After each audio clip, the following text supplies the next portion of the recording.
এবার মোস্তাফিজের এনওসি নিয়ে বিসিবি যদি কোনো তালবাহানা করে, বাংলাদেশ ক্রিকেট ফ্যান জানে কিভাবে কিভাবে এনওসি আদায় করতে হয়।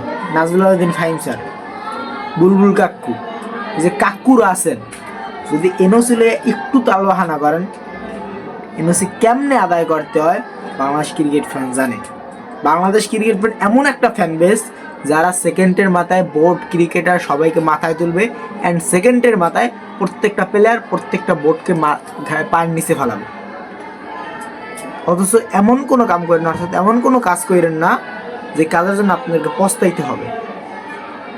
একটা প্লেয়ারকে 9,20,00,000 রুপিতে কিনছে কলকাতা, মোস্তাফিজকে, বাংলাদেশি প্লেয়ারকে। তার দাম আরও হইতো যদি আপনারা বাংলাদেশিরা ঠিক থাকতেন। আপনারা বাংলাদেশিরা যদি ঠিক থাকতেন তার দাম আরও হইতো। আপনারা ঠিকমতো একটা প্লেয়ারকে এনওসি দেন না। জিম্বাবু, আয়ারল্যান্ড, এদের সাথে, নেপাল, এদের সাথে কেন মোস্তাফিজকে সিরিজ খেলানো লাগবে? কে আপনার সাইফুদ্দিন নাই, আপনার নাহিদরা নাই, শরীফুল নাই, এরা নাই, আপনার মোস্তাফিজকে কেন খেলানো লাগবে?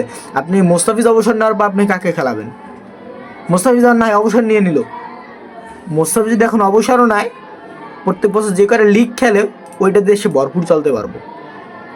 সো এমন কোনো কাজ করবেন না যে কাজের জন্য আপনাদেরকে পস্তাইতে হয়।